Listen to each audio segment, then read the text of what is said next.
I was stirring oat milk into my coffee when my phone buzzed, the kind of buzz that carries a ghost.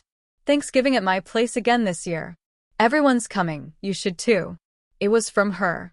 My sister, Madison.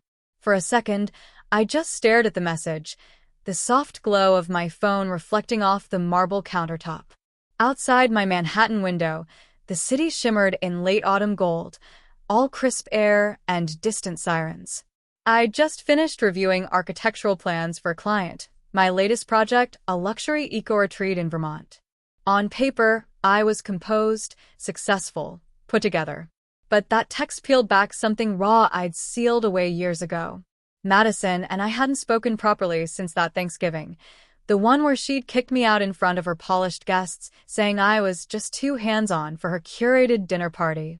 I could still feel the heat of humiliation, the way her words had sliced through me sharper than the November wind. I took a slow breath, tracing the rim of my mug with my thumb, a habit from long nights drafting designs. My reflection in the window looked calm, but my chest tightened with old hurt and something else, irony, maybe. Now, years later, she wanted me back at her table. The scent of roasted coffee filled the room as I set my phone down. A part of me wanted to ignore her completely. Another part, the woman who built everything from the ashes of that night, wanted to walk in there and let her see who I'd become. I smiled faintly. "All right, Madison," I murmured. "Let's see how your perfect table handles a little reality this year." Thanksgiving 3 years ago still lives in my mind like a film I never asked to replay. Madison's house sat at the end of a long, manicured driveway. All glass walls and white stone, the kind of place that looked more like an art exhibit than a home. I remember standing on her porch, brushing sawdust off my jeans before ringing the bell. I'd come straight from the workshop, a last-minute cabinet project for a local cafe that had run long, but I'd still brought a homemade pumpkin pie and a heart full of good intentions. When the door opened, Madison's smile froze halfway. "Oh, Haley," she said, her eyes flicking over my denim jacket and calloused hands. "You actually came." Inside, her friends were already gathered. Women in silk blouses, men in tailored sweaters. The air smelled of rosemary, wine, and quiet judgment. I tried to blend in, offering the pie to her, but she took it like it was radioactive. "I told you you don't have to work on holidays," she said loudly, enough for everyone to hear. "You should take better care of yourself." "I'm fine," I murmured, cheeks warming. "I like what I do." A man chuckled. "What's that again?" "Carpentry. I design and build custom furniture," I replied. "Mostly reclaimed wood." "Oh," Madison said, eyes gleaming with that sugar-sweet cruelty only sisters can manage. "So, like a hands-on worker." Laughter rippled across the room. It was light, but sharp, the kind that leaves invisible bruises. I set my plate down, throat tight. Dinner only got worse. Every conversation was a parade of investments, real estate, designer labels. When I spoke, the air seemed to still, like my presence disrupted the aesthetic. Then, halfway through dessert, Madison leaned close and whispered, "Maybe you should head out. It's just not the right crowd for you." I remember blinking, not sure I'd heard right. "You're kicking me out? On Thanksgiving?" She sighed, a perfect picture of grace. "Don't make a scene, Haley. Please. It's just better this way." The clinking of forks and the murmur of polite discomfort filled the silence that followed. I stood, heart hammering, every muscle trembling as I grabbed my coat. Outside, the November air bit at my cheeks, and tears finally came, not from shame, but something fiercer. That night, sitting in my old truck under a street lamp, I unclipped the small silver charm bracelet my mother had given me before she passed, engraved with her words, "Work with your hands, lead with your heart." And that's when I made a promise. I'd build something, not just with my hands, but with my worth. The morning after that Thanksgiving, I woke up to a freezing apartment and a burning determination. The sting of Madison's words still pulsed in my chest, but underneath it was something electric, the realization that if I wanted to belong somewhere, I'd have to build that place myself. So I did. I started small, working out of my garage with a second-hand table saw, and a dream that barely fit in the space. The first few months were brutal. I'd wake before sunrise, bundle up in layers, and sandwood until my fingers ached. My savings shrank faster than the winter daylight, and there were nights I sat on the cold concrete floor wondering if Madison was right. Maybe I didn't fit in anywhere. But then came Ruth. Ruth was the owner of a tiny design studio downtown, a tough, silver-haired woman who'd spent 40 years breaking barriers in architecture. She'd seen one of my reclaimed wood tables at a flea market and tracked me down herself. "You've got raw skill," she said, studying my calloused hands. "But you need vision and branding." She became my mentor, my compass. Under her guidance, I learned how to design, how to pitch, how to value my work. She'd bring me into meetings, introduce me to clients, and insist, "Let them see you, Haley, not just what you build." The days blurred into months. My first big commission came from a boutique hotel in Maine that wanted sustainable, handcrafted furniture. I nearly cried when I saw my invoice paid in full. Then came another order. And another. I didn't post about it much. My social media stayed quiet, just occasional pictures of a project, a coffee mug, a sunrise. Madison's posts, meanwhile, were loud. Charity galas, designer dresses, curated perfection. I'd scroll sometimes, not out of envy, but curiosity. She had no idea what I was becoming, that the sister she dismissed as hands-on was now collaborating with eco-resorts and luxury brands. By year 2, I'd hired my first 2 employees. By year 3, we'd outgrown the garage. I signed the lease on a sunlit studio space with exposed brick and a view of the East River, a place that smelled like cedar and new beginnings. When my company, Heart and Grain Designs, was featured in Architectural Digest, Ruth sent me flowers with a note that simply read, "Heart and hands. You've found both." I framed it on my desk. Still, I didn't tell Madison. I told myself it didn't matter, that I'd outgrown the need for her validation. But deep down I knew, the next time she saw me, she wouldn't recognize the woman I'd become. And maybe, just maybe, that was the justice I'd been working toward all along. Madison's message came again 2 weeks before Thanksgiving. "Hope you'll come this year. Things are different now." Something in her tone felt off, softer, uncertain. Against my better judgment, I replied, "Sure. I'll bring something special." The morning of, I stood in front of the mirror in my apartment, smoothing the sleeve of my cream silk blouse. My reflection was calm but confident. Tailored trousers, soft curls framing my face, the faint shimmer of the silver charm bracelet on my wrist. Mom's words gleamed on the tiny plate. "Work with your hands, lead with your heart." I smiled. Time to lead. Instead of heading to Madison's house, I took a detour to my studio.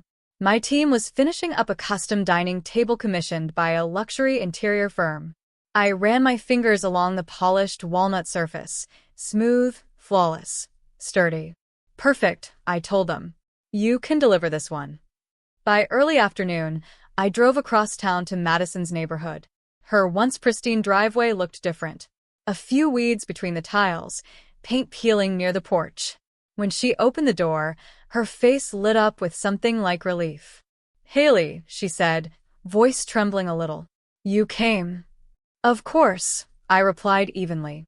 "It's Thanksgiving, right?" Her living room wasn't as crowded this year. Only a handful of guests, and a tension that hung in the air like unsaid apologies. I set my dish on the counter, rosemary focaccia, made from scratch, and caught her stealing glances at me. "You look great," she said finally. "Busy, I guess?"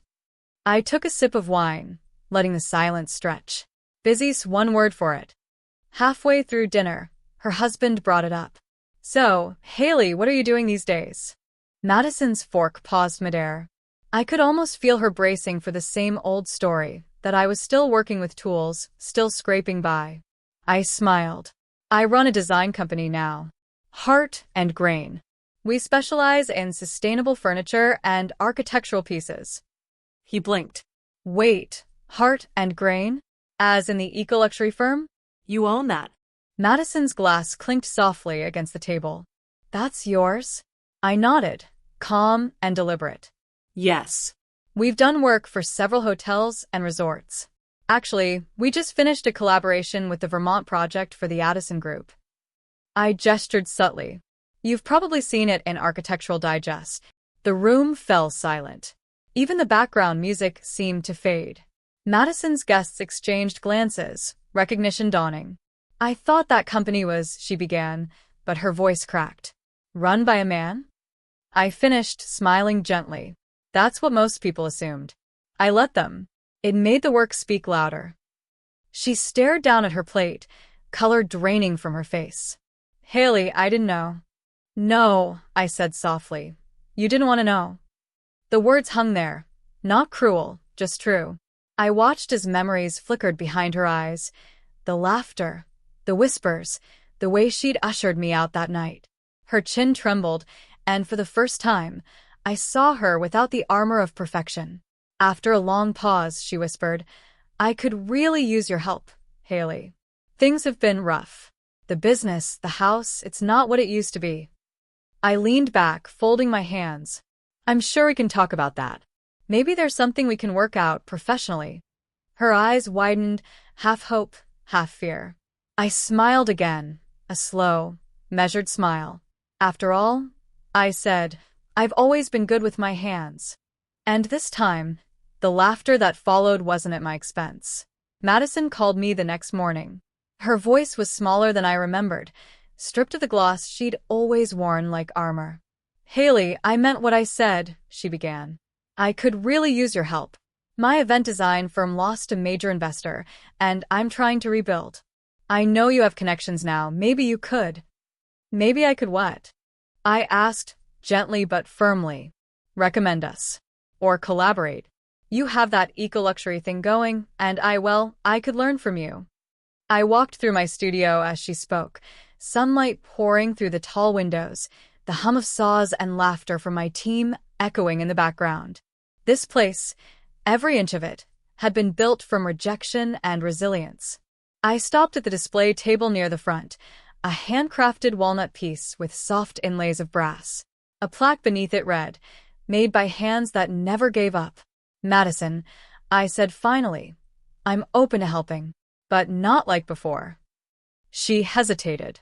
What do you mean? I'll support you, I said, but there are conditions. Silence. Then a faint, nervous laugh. Conditions? Yes, I said. First, if you want a partnership, you'll treat every craftsman, designer, or worker with the same respect you give your clients. No one beneath you, no one too hands-on. Of course, she murmured.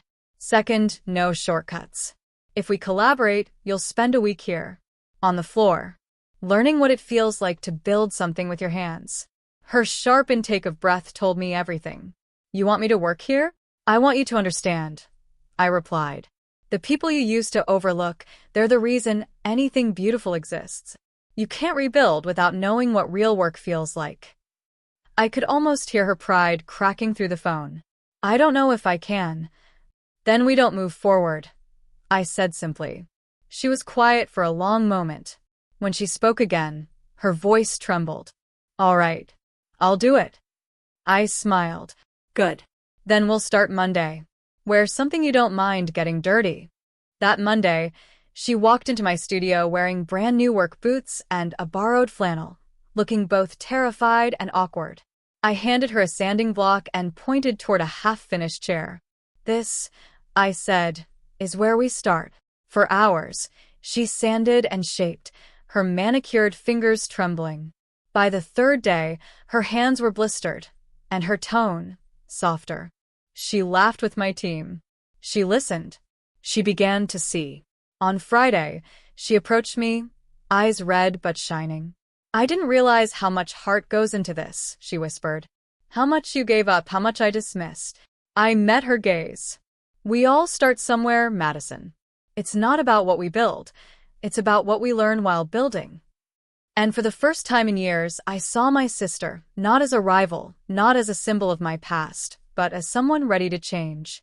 Thanksgiving came again a year later, but this time, it was at my place. The long wooden table in my studio gleamed beneath strings of warm light, surrounded by friends, co-workers, and family. Madison stood at the far end, laughing softly with one of my designers, flowers streaked across her sleeve. She'd spent the whole morning helping us bake pies, kneading dough like it was a kind of penance and healing. She wasn't the same woman who once measured worth in labels and invitations. There was humility in her eyes now, gratitude in the way she wiped her hands and moved through the room. When she caught my gaze, she smiled, a small, genuine thing. "I made the crust from scratch," she said proudly, holding up a pie with uneven edges. I grinned. "And it looks perfect." Dinner was filled with the hum of stories, clinking glasses, and laughter that felt earned. No pretense, no judgment, just people who knew what it meant to build something from nothing. After everyone left, the quiet settled like a soft blanket. Madison and I stood by the table clearing plates. She hesitated, then said, "I wanted to thank you for not giving up on me. I didn't deserve your grace." I looked at her, the sister who once threw me out for not fitting her world, now learning to build one of her own. "You didn't need my grace," I said gently. "You just needed a chance to see life through different hands." She reached across the table, fingers brushing the silver charm bracelet still circling my wrist. "Mom would be proud," she whispered. I swallowed hard, smiling. "Yeah," I said softly. "I think she'd like the view from here." Outside, snow began to fall, slow, quiet flakes catching in the glow of the city lights. I stood by the window, the faint hum of the workshop behind me, and felt something I hadn't in years. Peace. Mom's words shimmered in the reflection of the bracelet. "Work with your hands, lead with your heart." I traced them once, feeling their weight, their truth. Because in the end, being a hands-on worker wasn't an insult. It was my foundation, my freedom, my story. And as I watched my sister laugh through the glass, I realized it had become hers, too. Turns out, being a hands-on worker was exactly what built my world and rebuilt hers. Bottom of form.